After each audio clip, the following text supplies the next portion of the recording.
తెలంగాణలో టీడీపీ పార్టీని ఏ రకంగా బలోపేతం చేయబోతున్నారు?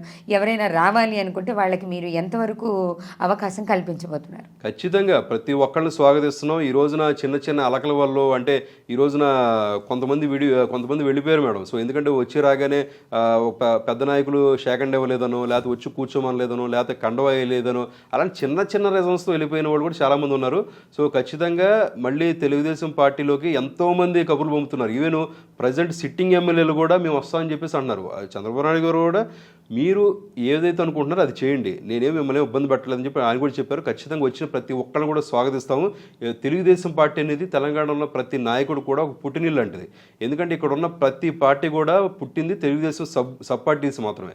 సో ఖచ్చితంగా మేము అందరూ ఆహ్వానిస్తాం. 100% కూడా తెలంగాణలో తెలుగుదేశం పార్టీ అనేది అభివృద్ధి జరుగుతుంది. 100% మంచి ఫలితాలు అనేది మాకు రాబోతున్నాయి. ఆంధ్రప్రదేశ్ ప్రభుత్వంలో ఇంకా ఈ మిగిలిన 4.5 సంవత్సరాల్లో ప్రజలకి ఏమేమి చేయబోతున్నారు?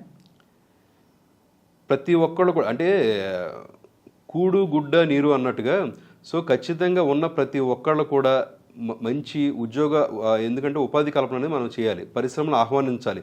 సో 2047 విజన్ కింద చంద్రబాబు నాయుడు గారు ఈ రోజున ఆయన ఖచ్చితంగా ఫోకస్ పెడుతున్నారు. అంతేకాకుండా ఈ 5 సంవత్సరాల్లో అత్యంత పెట్టుబడులు రాబోతున్నాయి ఆంధ్రప్రదేశ్కి. సో అంతేకాకుండా ఈ 20 సంవత్సరాల్లో ఈవెన్ ఇండియా మొత్తంలో కూడా నెంబర్ 1గా తీర్చిదిద్దడం కోసం ఆయన కృషి చేస్తున్నారండి. ఎందుకంటే మనంతా కూడా మన చేతిలో ఉంది. ఎందుకంటే ఒక కన్స్ట్రక్టివ్ ఏరియా, సో ఏది ఎక్కడ ఏ విధంగా నిర్మాణం చేయాలంటే ఒక గ్రీన్ జోన్ కానీ, లేదంటే ఒక గ్రీన్ ఇండస్ట్రియల్ జోన్ కానీ, సో పొల్యూషన్కి దూరంగా కొన్ని సంస్థలు ఉండాలి. అలాంటి వాటిని వేరే చాట, ఐటీకి వేరే చాట క్యారిడారు, సో అంతేకాకుండా ఈ ప్రభుత్వాలకి ఆఫీసులకి వేరే చాట, హైకోర్టులకి డిఫరెంట్. అసలు చాలా అద్భుతంగా ఉంది మేడం. మీరు చూడొచ్చు సిఆర్డీ ప్లాన్ చూస్తుంటే సింగపూర్ డిజైన్ చేసిన వాళ్ళది. అంటే అది ఎంత ఫోకస్ పెట్టి చేశారు, అంటే ఎంత లాంగ్గా ఆలోచించారు అని కూడా మనకు అర్థమవుతుంది. చాలా అద్భుతంగా ఉంటుంది. కొన్ని వేల మంది కూడా ఈ రోజున అక్కడ పెట్టుబడులు పెట్టడానికి రెడీ అవుతున్నారు. ఈ రోజున భూములు చూస్తే కూడా మనం ఆకాశానికి గంటిన పరిస్థితిని కూడా చూస్తాం. ఇదివరకు 15,000, 20,000 ఉన్న భూమి కూడా ఈ రోజున 60,000, 70,000 పైకి వెళ్ళిపోయింది. అంటే తొందరలో కూడా ఇంకొక సంవత్సరం కాకుండా ₹1,00,000 కూడా అవుతుంది అంటే మనం ఆశ్చర్యపడాల్సిన అవసరం లేదు. రియల్ ఎస్టేట్ వాళ్ళకి కూడా రియల్ ఎస్టేట్ వాళ్ళకి కానీ, లేదా పరిశ్రమలకు కానీ. ఎందుకంటే పరిశ్రమలు చంద్రబాబు నాయుడు గారు ఎక్కడ ఉంటే పరిశ్రమ వాడు ఎత్తుక్కుంటూ వస్తాయి. ఎందుకంటే ఆయన చాలా జీవోలు చేశారు మేడం. ఇంతకుముందు తెలంగాణలో ఉన్నప్పుడు కూడా 16 అంటే ఒక కంపెనీ అనేది కనుక వచ్చి ఇక్కడ పెట్టాలి అంటే పరిశ్రమ, దానికి ఒక దగ్గర 21 శాఖల నుంచి అప్రూవల్ కావాలి. ఆ 21 శాఖలు కూడా వితిన్ 2 to 3 వీక్స్లో మొత్తం కూడా క్లోజ్ చేయాలి. సింగిల్ విండో సిస్టమ్ తీసుకురావాలి. వాళ్ళకి కావాల్సిన స్కీమ్స్ మనం ఏవైతే ఇచ్చామో, వాళ్ళకి కావాల్సిన ఇన్సెంటివ్స్ ఏవైతే మనం ఇవ్వాలి, అవన్నీ కూడా చేయాలని చెప్పి మైక్రో మేనేజ్మెంట్తో మానిటరింగ్ చేసే వ్యక్తి చంద్రబాబు నాయుడు గారు. సో అందుకనే ఆయన ఉన్నాడు అంటే అదొక బ్రాండ్ అనేది అందుకే అంటున్నారు. ఇంతకుముందు కూడా మనం చూడొచ్చు. ఎందుకంటే అమరావతి అనేది 2014 నుంచి 19 సంవత్సరాల్లో 2,000 కోట్ల రూపాయలకి మనం సెన్సెక్స్లో పెడితే అమ్ముడుపోయినాయి. సో అంత బ్రాండ్ అనేది అలాంటిది గత 5 సంవత్సరాలుగా ఎంత దిగజారుడుతనానికి వచ్చిందన్నది కూడా మనం చూస్తున్నాం. ఇప్పుడు మళ్ళీ అది దాన్ని రికవరీ చేసుకునే పొజిషన్లో ఉన్నారు. అంతే ప్రతిసారి కూడా అపోజిషన్ మీద 100 సార్లు మాట్లాడి 100 సార్లు ఇచ్చేసి అక్రమం కేసులు పెట్టి ఆ టైం వేస్ట్ చేసుకోవడం ఆయన. ఖచ్చితంగా ప్రజలు నాడి కావాలి. ప్రజల్ని ఏ విధంగా చేసుకుంటే రేపు పొద్దున వాళ్ళు పుట్టిన పిల్లడు కూడా పెరిగిన తర్వాత ఉద్యోగానికి వేరే స్టేట్కి వెళ్లకుండా అదే స్టేట్ ఉండి ఎలా ఉండగలడో అది చేసే వ్యక్తి చంద్రబాబు నాయుడు గారు. ఖచ్చితమైన అభివృద్ధి చేయడానికి సిద్ధంగా ఉన్నామని 100% ఏ విధంగా అయితే ఈ రోజున తెలంగాణలో ఎంత అభివృద్ధి సాధించామో తెలుగుదేశం వల్ల.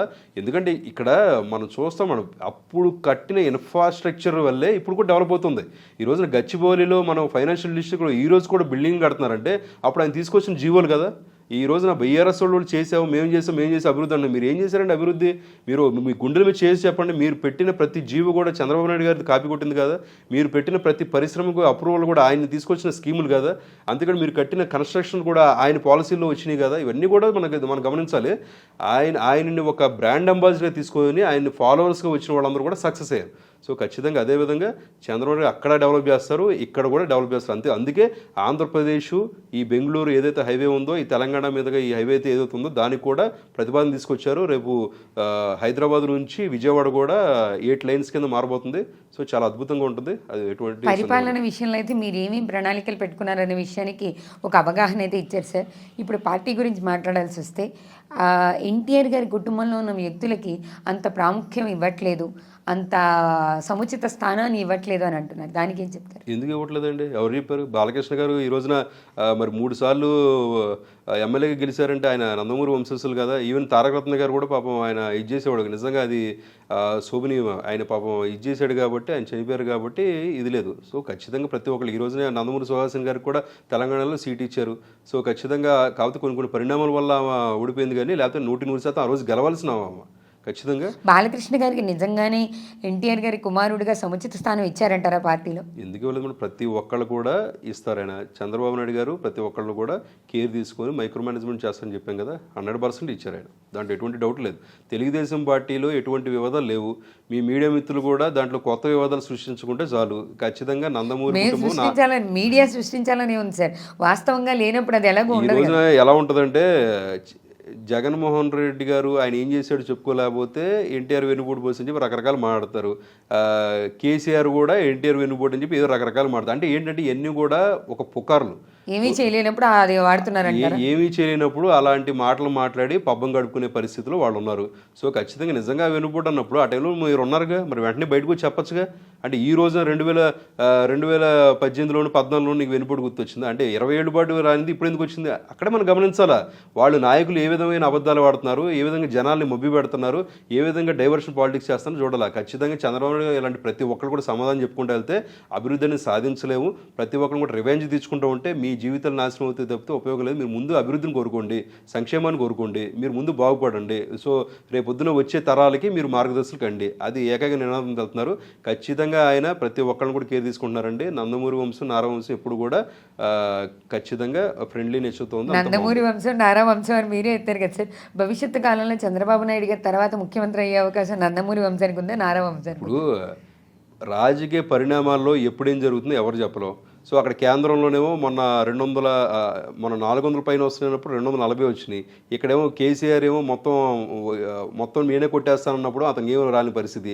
అక్కడేమో జగన్ 170. ఎందుకంటే రాజకీయాలు ఎప్పుడేం జరుగుతుందో మనం ఏం చెప్పలేము. అప్పుడు ఉన్న పరిస్థితులు బట్టి, అప్పుడు ఎవరైతే యాక్టివ్గా ఉంటారో, ఎవరైతే ఇంట్రెస్ట్గా ఉంటారో దాన్ని బట్టి వెళ్తుంది. అంతే తప్పితే మనం పలానా వాళ్ళు ఒకళ్ళని చెప్పేసి మనం ఎక్కడ కూడా నిర్దిష్టమైన సమాచారం చేయలేము.